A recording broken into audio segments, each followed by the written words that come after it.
Hey, hey, hey, hey, hey, hey, hey, hey. You know what time it is? Hey, what's up, baby? It's your boy. It's your man. He is I. I am him. Lord Charles is back in the building, baby. I'm back for you. You know what time it is, baby. I'm glad you're here with me. All my royalties. I'm glad you're showing up again. You're back. I hope you're sharing, liking, subscribing. Because if you want to be a royalty, all you gotta do is subscribe, baby. If you're a prince, princess, king, queen, lord, duke, duchess, saint, if you're a knight, whatever, come tap in with me. I got some gems for you. I'm dropping gems for you. I got some gems for you to help you out through your day or something you can get into. Want to hear a little trivial information? I'm here for you, baby. You know what time it is. You know what time it is. Let's go. Yes, sir. First things first. I know I got my mane out, but actually this is my crown. And if you know anything about having one of these, sometimes you gotta let it breathe. You can't always have it tied down. You can't always have it braided unless you have it locked up. That's something different. You gotta twist. That's something different. You can't keep braiding your hair all the time. It's a lot of pulling on your scalp. Might pull your scalp back. Some people are bald right now because they used to have braids back in the day, trying to be Iverson and shit. And now they looking like MJ. So it is what it is. That's just how it goes. So I'm not trying to have my shit. You know how to do it. Condition it, wash the shampoo, leave leave-in conditioner in there, comb it through, let it get some air in it, go outside, get some vitamin D, pause right on your joint so you can have good, flowing, fluffy. So when it's time to braid it, you ain't gonna have too many problems. But you keep braiding it, man. You can't have it always tied down. You gotta let it loose. You gotta let your mane go. Gotta let it go. Let it go all in the air. Let it breathe, baby. That's just point blank, period. So, that's just a little gem for y'all that got names like me. You know what time it is. All right. First things first, though, we're going to talk about the fight. The fight. Terrence Crawford. What did he do? This is what he did.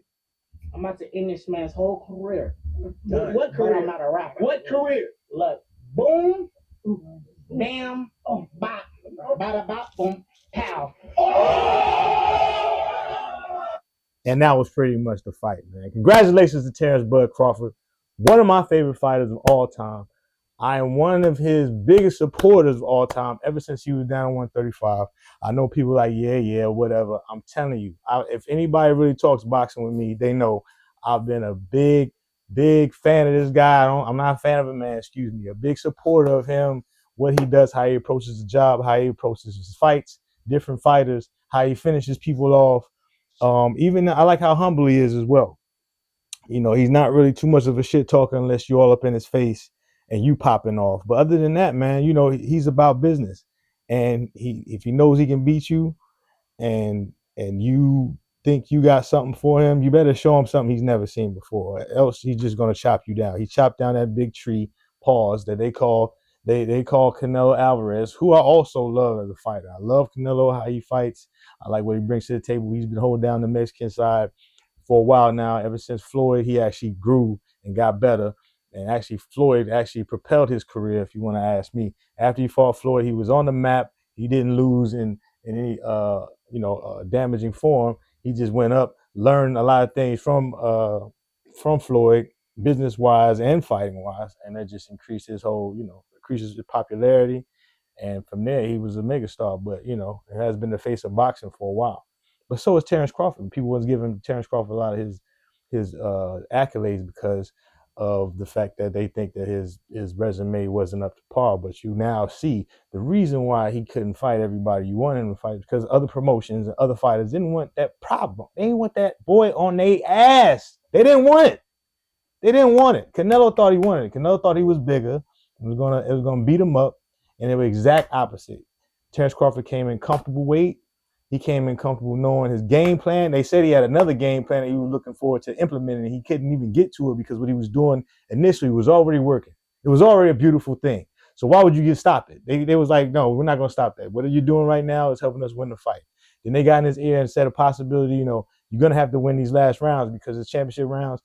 And you know how voting goes. You know how judges are. You know how they see things, especially you have to beat the champion. You have to beat the champion. And not only did he stand in there with him, take his best shot, gave him gave him better shots in the pocket, and swam while not getting wet sometimes. I mean, he did get hit a few times, but you saw who hit harder and who had the most damaging punches. So once again, congratulations to T. Bud Crawford.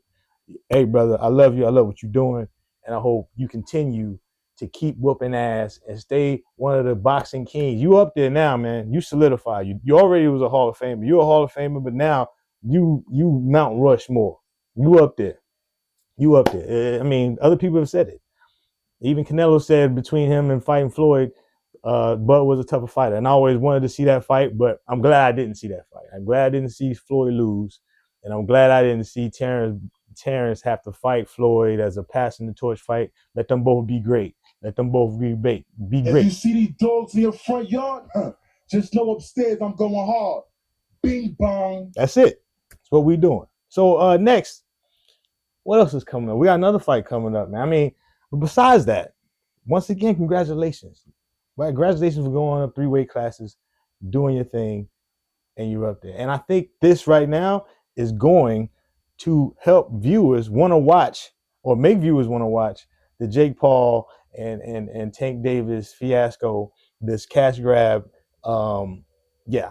And you know why? Because they saw the little guy come up and quote unquote beat the bigger guy. The smaller guy, quote unquote, beat the bigger guy. So now people are going to have their eyes on this Tank Davis and Jake Paul fight, because they think, okay, there's definitely a possibility that a guy who fights at 135, 140 can fight a heavyweight, cruiserweight, whatever weight they decide to agree on for Jake to come in. And it's hard for them to sanction it. They don't want to do it because of the weight advantage and also the size advantage. Like Jake Paul's he's over 6 feet for sure. And I don't know how tall Tank is, but Tank is not scratching 5'9".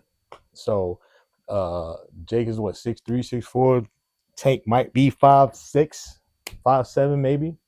I mean, but it's still a strong fighter, still a skilled fighter. I don't take nothing away from him, but I just know that in this point in your career, why would you want to fight like this? Why wouldn't you want to fight somebody for real?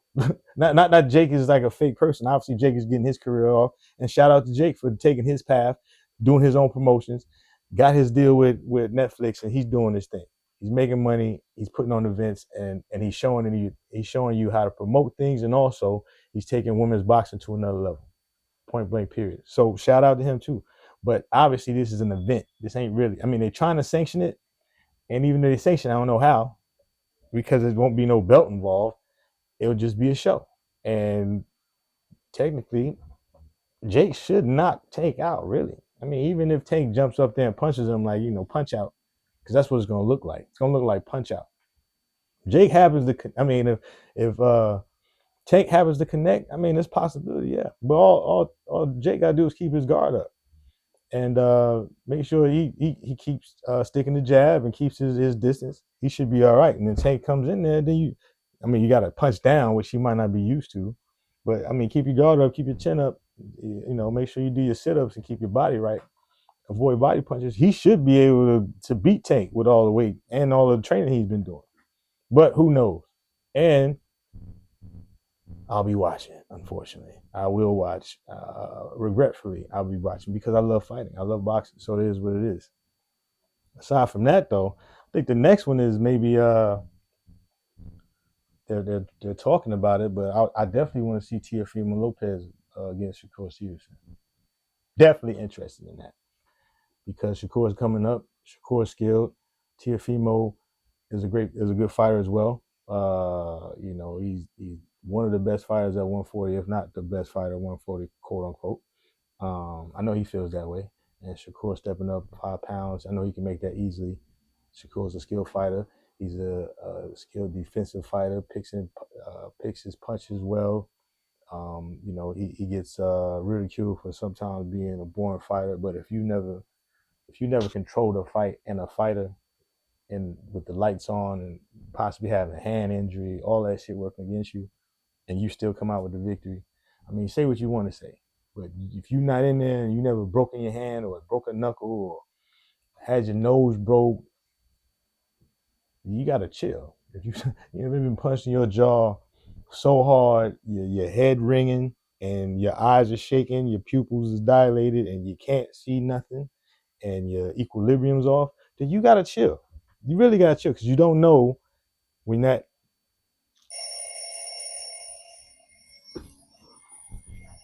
bell get rung. Your ass is sitting there trying to get somebody off you, and no, you know how to take your defensive stance, you know how to protect yourself, and still pull out the victory. So I want to see that fight though. I want to see that fight because 5 pounds, that's nothing, and it's time for Shakur to step up and weight because he's getting older, and it's probably harder for him to continue to at 135. Speaking of that, we got the Conor Ben. I just watched the Conor Ben and Chris Eubanks Jr.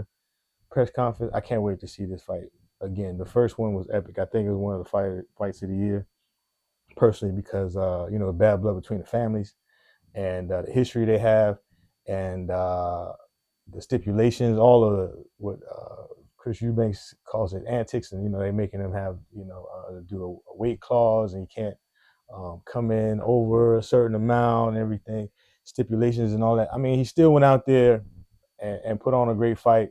Took a lot of punches, and he had a hard time bouncing back right after that fight because he drained himself so bad, dehydrated. So hopefully he does it better this time. He still came in overweight, and so he lost like 50,000 pounds or whatever. I don't know, something like that.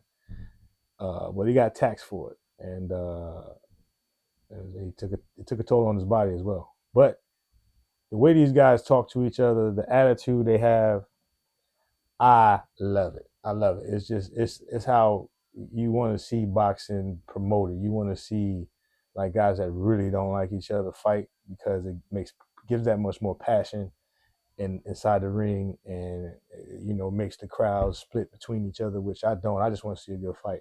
But I have my favorites, but I do like to see good fights, and that's going to be another good one, man. So I'm looking forward to that. Oh, shout out to Inoue for winning as well. Right after his shit got overshadowed by Terrence Crawford's win, but shout out to Inoue. Inoue's doing his thing, has been doing his thing. Great fighter, on his way to trying to put a stamp himself as one of the greatest as well. I don't know how far in weight he's gonna put up, but looking forward to it, man. Looking forward to it, man. Besides that, what else we got going on while I'm dropping these gems? Oh, back to growing things, like growing hair. I recently got my green thumb even greener. I had some house plants. I watched them grow, but now I have some vegetables and fruits that I'm growing, and I have to say it makes me proud. It makes me feel good to help things grow, to plant things inside the earth, water it, baby it, nurture it, and watch it grow. Look out every day, and it's getting greener, it's getting longer, it's getting more full. I have to exchange it to another pot. It's a beautiful thing. So if you're the type of person I am, you like to watch things grow. Even I have pets, so I like to watch my pets eat. I like to watch them grow, and it just makes me feel good to watch me take care of something and they appreciate it.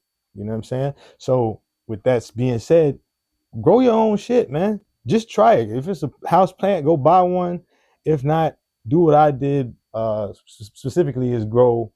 I started a compost, and starting the compost is really what got me like very into it. And you need to be outside if you have a balcony or something, a porch, a deck.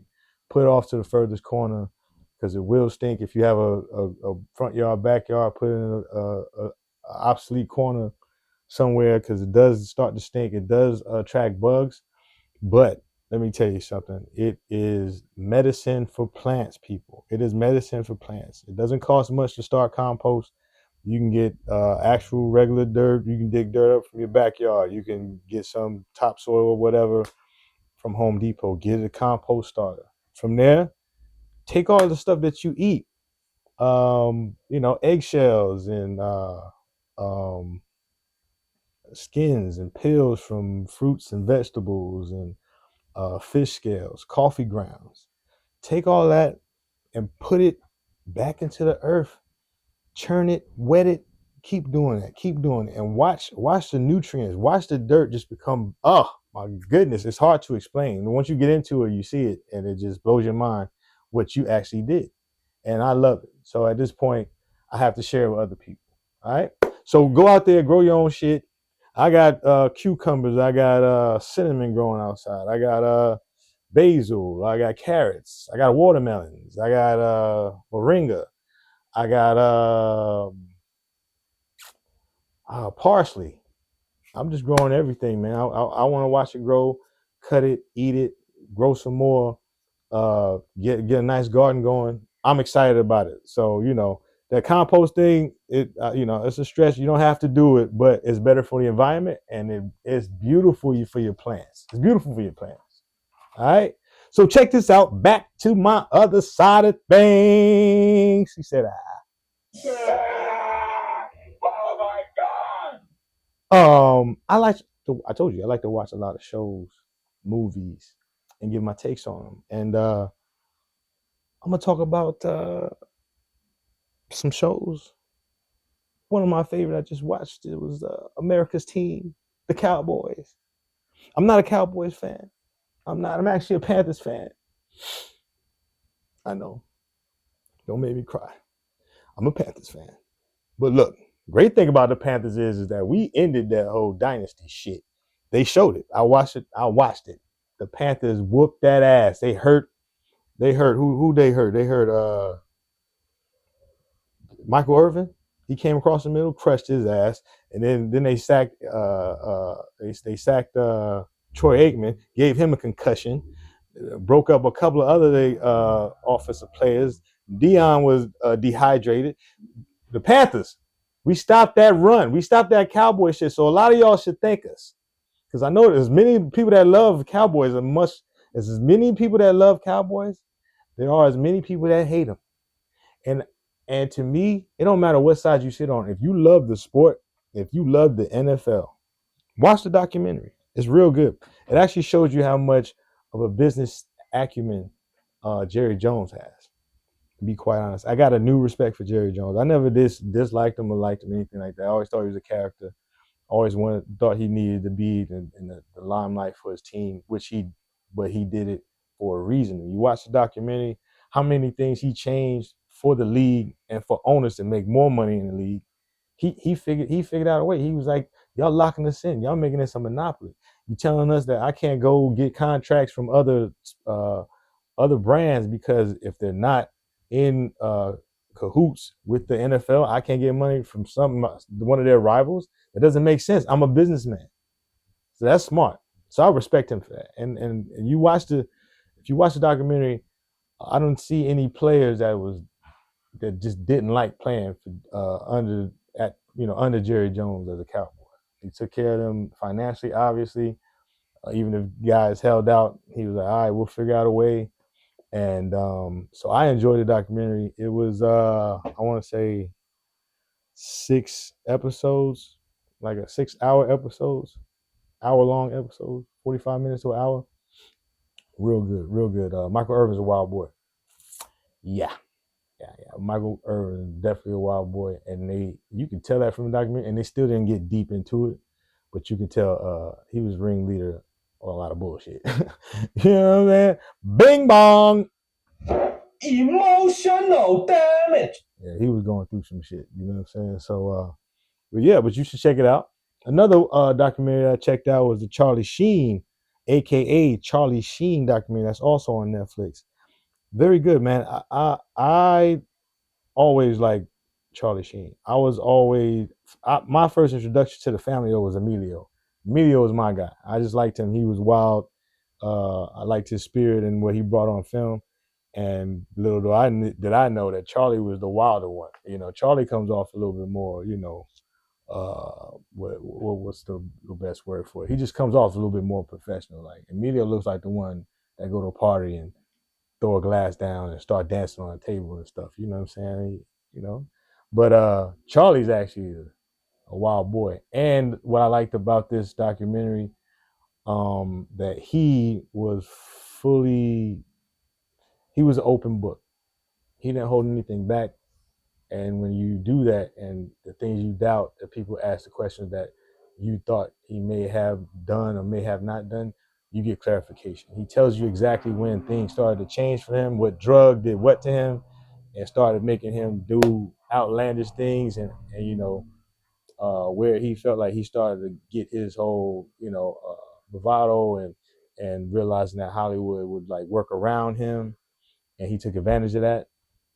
That's really not his fault though. When you're born in that industry, the way he was, and also his friends, you look at all the people he grew up around, the Penns, Sean Penn and Sean Penn's brother, obviously Emilio, his father, and then being around all of them, having other friends outside of that audition and stuff, because that's how he got the role for Ferris Bueller's Day Off.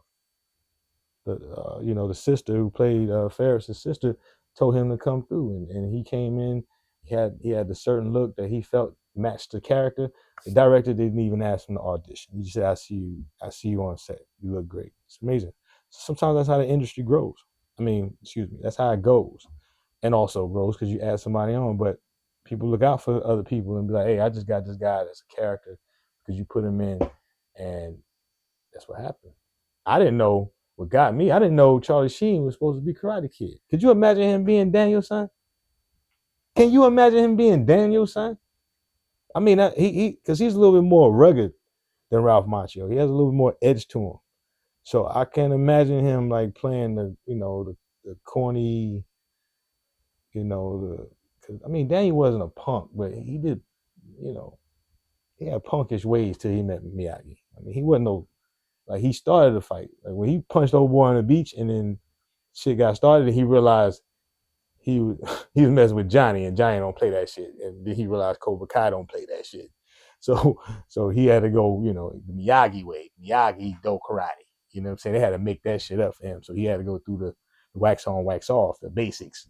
They was already kicking ass as friends, riding around on motorcycles and going to the beach. What the hell were they doing in high school?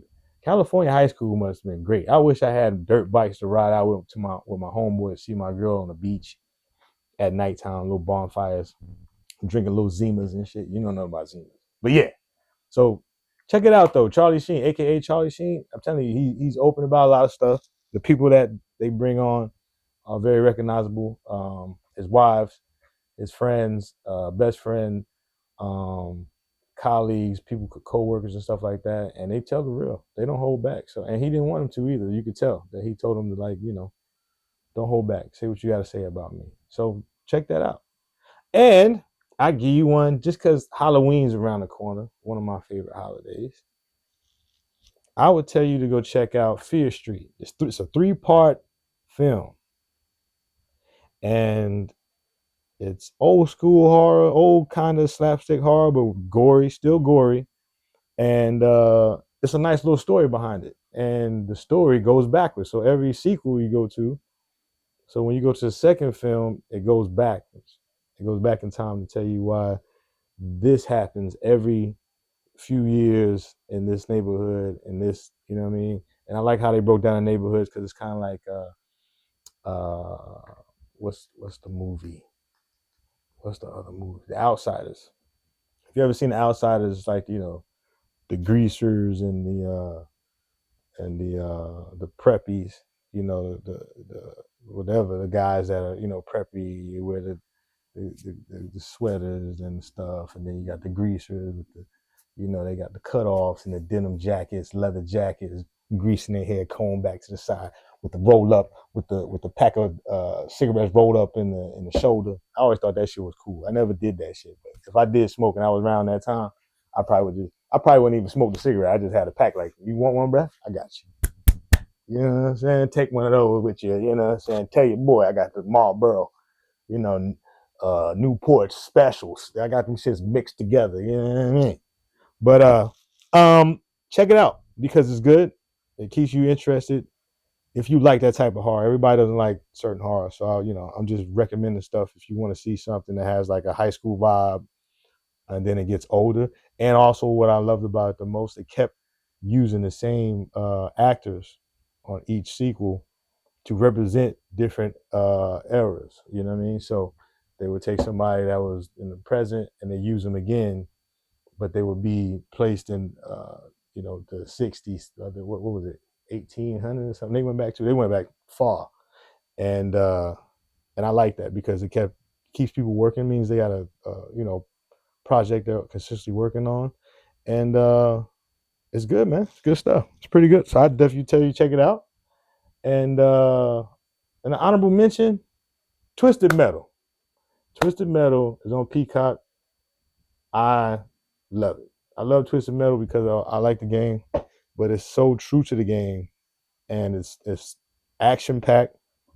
It's adult, so they cursing, the sex scenes, blood, the races are crazy, character development, the characters on there are crazy, and shout out to the whole cast because they bring it together. It's not just one guy, you know what I'm saying, one girl. I mean, obviously there's leads, but the other characters tie in so well. The way they interact with each other, the jokes they say, sometimes are corny, sometimes they hit right on spot, sometimes they hit and delay, which is on purpose, and it just makes it seem more, human. It makes it seem like it's a actual thing. It's not just a performance. Like it's wacky. Trust me, it's wacky.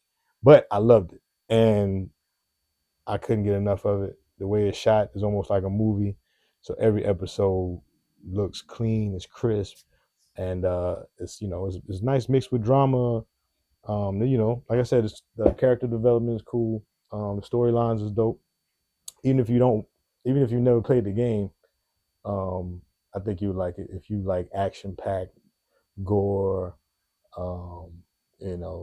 sex, talking shit.